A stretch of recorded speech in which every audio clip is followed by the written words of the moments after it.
Everybody, how you doing? Welcome back to the channel. What our goal was. If you're following the channel, yes, I'm still wearing the same sweater because it's the same day. I was filming some other videos, and I'm listening to my pal Frank and Ali over here needed to make enough that we could at their little podcast called Rig for Dirt, and this is episode 27.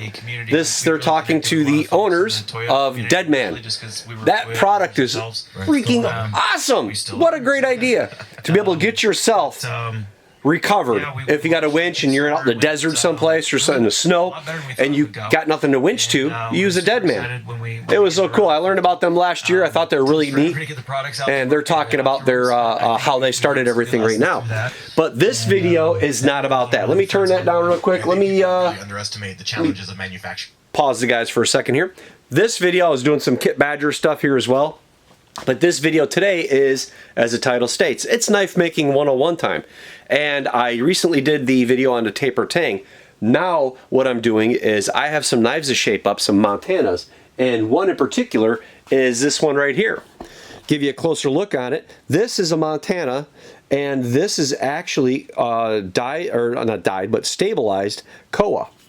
I stabilized this koa a little while back, and it has those custom decorative pins in there. If you see that, that is really pretty, right? One of my favorite knife pins, the bear carrying that salmon. Really cool. A couple of 1/8" pins there. But what I have to do is I have to shape this handle, shape the scales, the knife handle, and I thought I'd bring you guys along. So one of the first things we have to do is, now it's all cleaned up, as you guys can see, the blade's nice and shiny and clean. We have to protect that. So I use blue painter's tape. It's really simple, it's fairly inexpensive, it's durable. I do that because as I'm shaping it, I don't want any the sand belt, the grit from the belt to get caught in my hands or my gloves and me touch the blade and scratch that, because if you scratch this and you have to finish the blade, you're never going to refinish it perfectly like it is now, because I was able to finish the blade from the tip of the blade all the way down underneath the knife scales to have a nice smooth satin finish. Well, once you got a hand sand that and all, you're never going to really get that. You'll see these little spots in the ricasa area, and that's not that good, especially for a brand new knife. If I have to recondition your knife, that's going to have to happen. There's nothing to be said about that. It's one of those things. But for a brand new knife, I want to make it really good. So I'm going to wrap this up with tape, and then I'm going to take you guys into the grinding room, show you a little bit about what I do, and give you guys some ideas. Maybe this is what you do too. Maybe it's not. We'll see ya. Okay guys, I have my knife, blue painter's tape on it, and I cut off all the excess. I trimmed that all off so it doesn't get in my way. One of the things I do as I first start out with, and what you're going to have to do as well, is make sure you have a bucket of water. I always keep my YouTube bucket over here in the shop, and the reason for that is, as you start to grind away the wood, okay, and you start shaping, especially when it comes to stabilized, is not as much as regular wood, but with stabilized wood and your synthetic materials like micarta and such, everything gets hot. But with these custom pins, you have to be really careful, because that black that you see in these custom pins, that's an epoxy fill. And this is nickel silver, and the pin piece, they're small when you put in there. I put one on either side of this, so the pin is pretty much the thickness of the scale.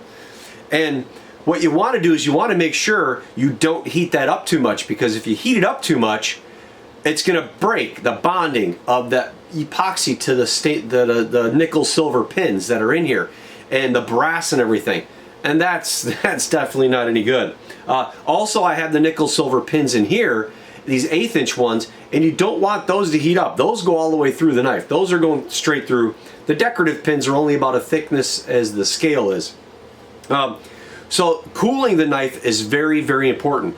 So as I work the knife on the flat platen on the grinder, I continually quench the scales, the handle of the knife. You definitely want to do that.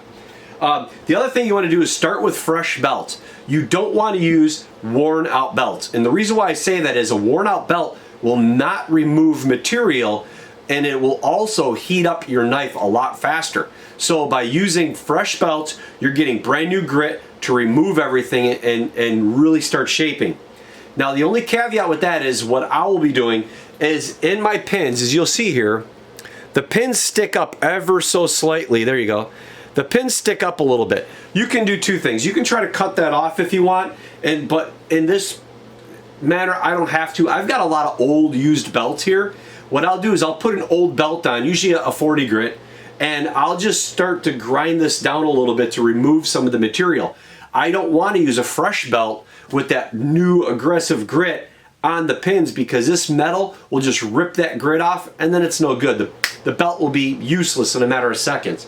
So use a somewhat used belt if you have protruding pins. These, they protrude just enough to get your fingernails stuck on it, you know, just like that. It's not enough to take to the bandsaw to try to cut it. It works a lot better if just using that. So the first step is getting that done and cleaning it out, and then going to a fresh belt. So I'm going to do that and I'll bring you back.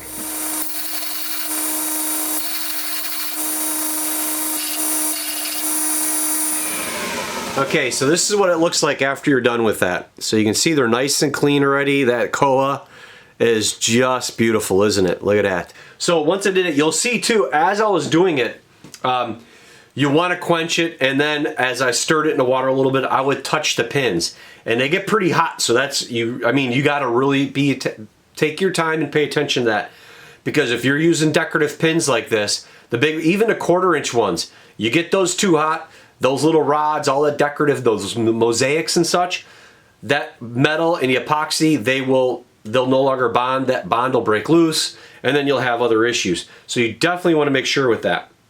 Now the next thing I'm going to do is, what I do is I want to make sure that sometimes if your scales aren't the same thickness, now they look pretty good here, but this one is just a hair thicker than that one, but not by much, just a hair. But what you want to do is you want to make sure as you're starting, what I do first is I do this side and then I do this side, and I make sure the thickness or the width of my scales are equal.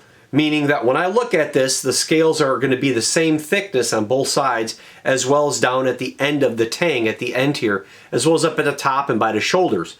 So I want to make sure both of those are even before I do anything else. I'll do that all the way to 120 just to clean that all up. And then after 120, everything gets done by hand for the sides for the most part. I'll do all that. We'll jump ahead. But I'm going to go get the ruler. I'm going to go ahead and put a fresh belt on this, and I'm going to clean this all up.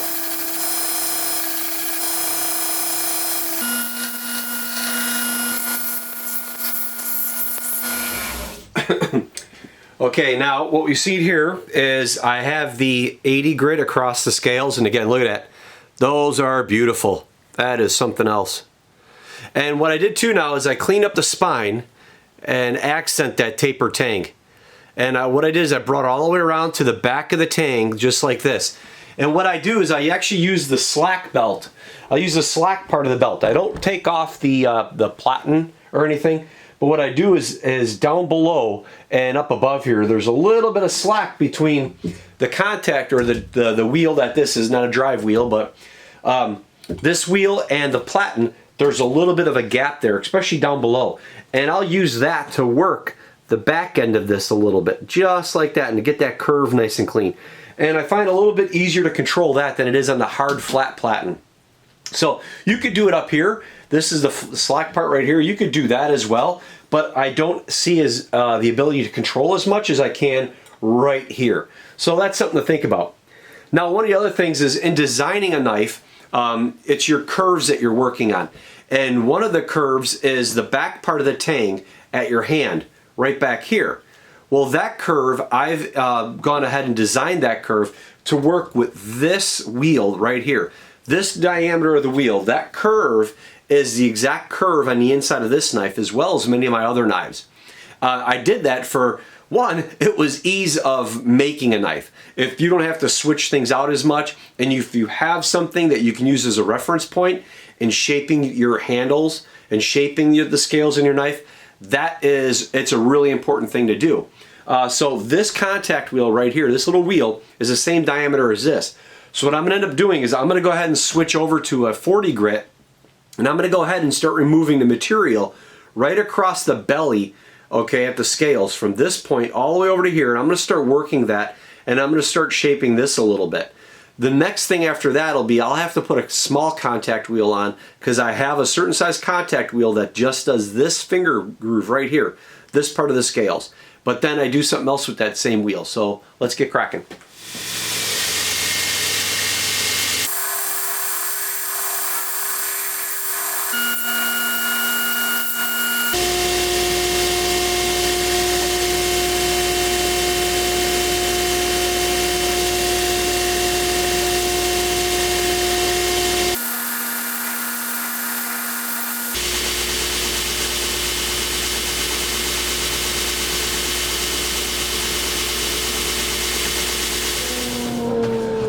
Okay, so now that we have that done, as you can see, the heel or the back of the tang is cleaned up. We have a nice shiny tang right here. And this is what I was talking about, that shape. This starts to remove the material, and you want to make sure you're balanced off well. You see how balanced that is? I don't go too far, close to the pin there, close to the pin there. It's very important to find that balance and start that balance now at the rough shaping versus trying to fight it later on. And it takes a while. I didn't do my knives like this at first. When I first made the first dozen or so knives, I didn't take much material off, and I was in the other side of the shop, and I was hand sanding a lot of it using those 1-inch strips or 1/2-inch strips and doing it that way. As you get comfortable with your grinder, with your skills, if you got a steady hand, you practice and you can start learning to take a lot of the excess material off using a grinder, using your flat platen, and then using various contact wheels. So the one last thing I'm going to do before switching over to the small contact wheel is I'm going to use the flat platen, and I'm going to go ahead and I'm going to start taking these edges off right here. The edge right here and the edge right here, and I'm going to start rounding this off a little bit, okay, softening that a little bit more before switching over. So then this way I don't have to go back to the flat platen and back and forth. The important thing is not having to switch over from contact wheels to platen and platen to contact wheels, especially if you only have one grinder. If it's you and you're by yourself and you're only doing a few knives here and there, then you don't have to worry about it. But if you're like me and I have 8 knives sitting here on my side and I have dozens of knives in there at various stages, all the swapping of a belt, it takes a lot of time. So what I'm going to do is I'm going to go ahead, I'm going to shape this off and round this off a little bit, show you a little bit of that, and then we'll switch over to the small contact.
Okay, as you guys can see now, I've got that cleaned up really nice. You can see that nice deep finger groove right there. I mean, you can get in there and your finger's not gonna ride over to ricotta or over to choil.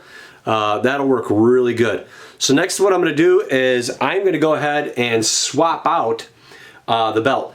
Leaving that contact wheel on, I'm gonna go ahead and swap out and I'm gonna put a 40 grit back on, because what I'm gonna do next is I'm actually gonna shape all of this right here, and I'm going to start taking all this off, and again making this a little bit more curved before we go into hand sanding.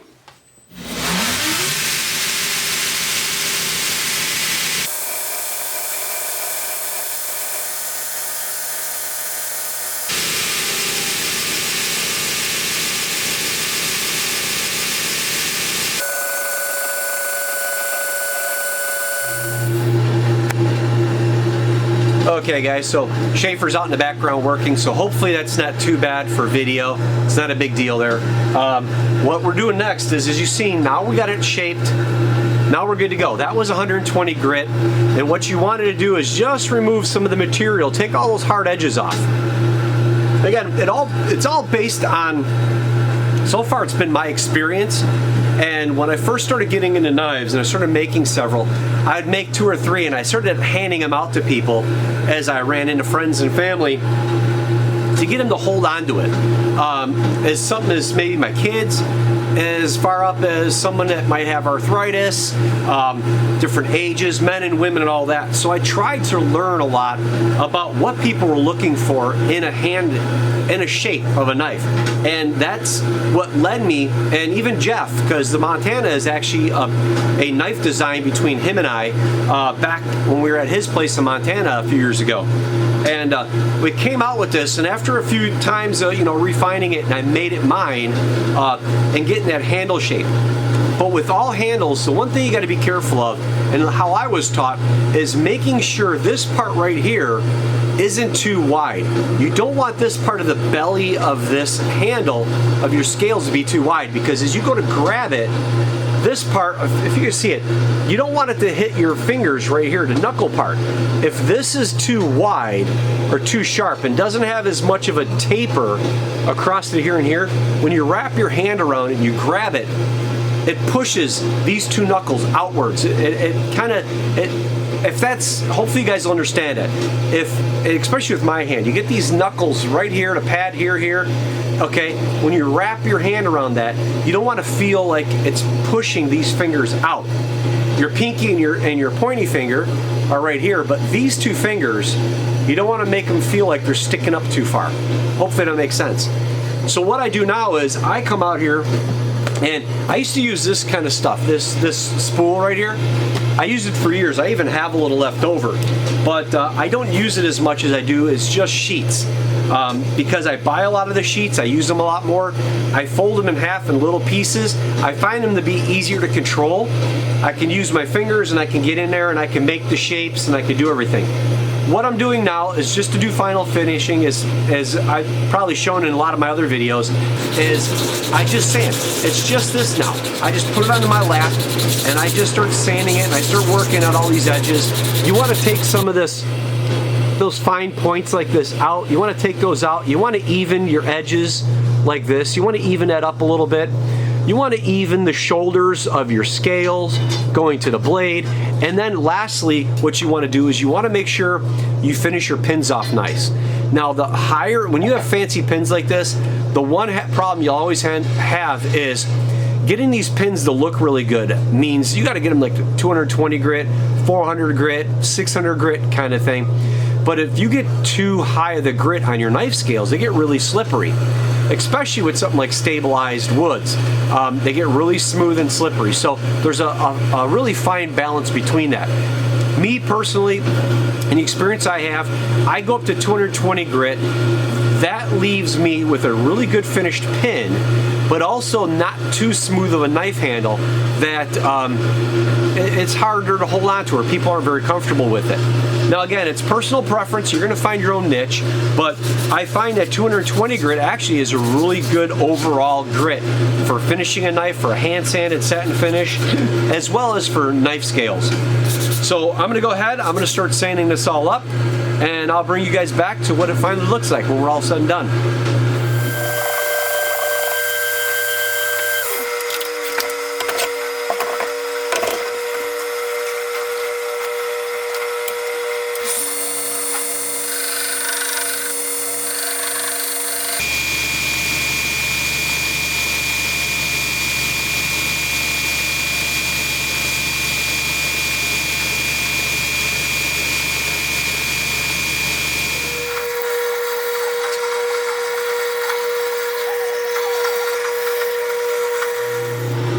I went back to the grinder after I hand sanded everything down to 220 grit on the scales. I went back to the grinder and I used a rubberized contact wheel like I showed you earlier. I used that to clean the belly here in the handle, and then I put the flat platen on and I did the whole spine and cleaned that all up. And now what I'm doing is just kind of cleaning the handles up. I got to get the all the sawdust off of it, all the dust from hand sanding it. Clean the shoulders off really good. And then if you guys remember what I do about finishing handles off, I had a bunch of different types of materials, but what I like to finish off stabilized wood with is the Renaissance wax. this right here. So this goes into probably my knife making 101, where I was talking about various ways to finish off knife scales. But I'll just take this Renaissance wax. You don't need a whole lot of it. And to show you a perfect example is, so this is what it looks like now. You can see that curl in the koa. It's come out really nice. But now you rub this Renaissance wax. Look at, see that already? Look at that. Rub this Renaissance wax on there, buff it up, polish it really good, and it's a crystalline finish, and it dries practically instantly as you start to rub it on there. And it's a really light coat. It's just filling those little tiny voids of sanding and everything else. But it really makes the wood pop and really highlights the grain and the texture without adding a bunch of layers of, like some guys will actually put super glue over it, or they'll spray their knife handle and their scales with a clear coat spray, like a Krylon type system. I couldn't see doing that. I don't think that's a really good idea actually myself. But so here is the unfinished side right there. That's unfinished without the Renaissance wax, and there it is with the Renaissance wax. See the difference on the scales? So get you some better lighting here. Let's try to highlight that a little bit. So you got that, you can see the difference. It's lighter and darker right there. So hopefully this will be helpful for you guys. Like I said, it's not a whole lot. I just thought I would do this to kind of show you guys what it takes to finish off a knife handle. I'll put a couple of coats of Renaissance wax on the handle. I'll do this first coat simply to do it, just to see how everything looks. Highlight any type of issues, really get you to feel the knife scales, and it's also just kind of appreciate all the work you've just done. It really kind of puts closure on it when a knife handle starts looking like this. When your scales start looking like this, that's just, yeah, that's something to be proud about. So I'm going to go ahead, I'm going to oil up the knife, and I'm going to clean everything up. This is supposed to get a leather sheath.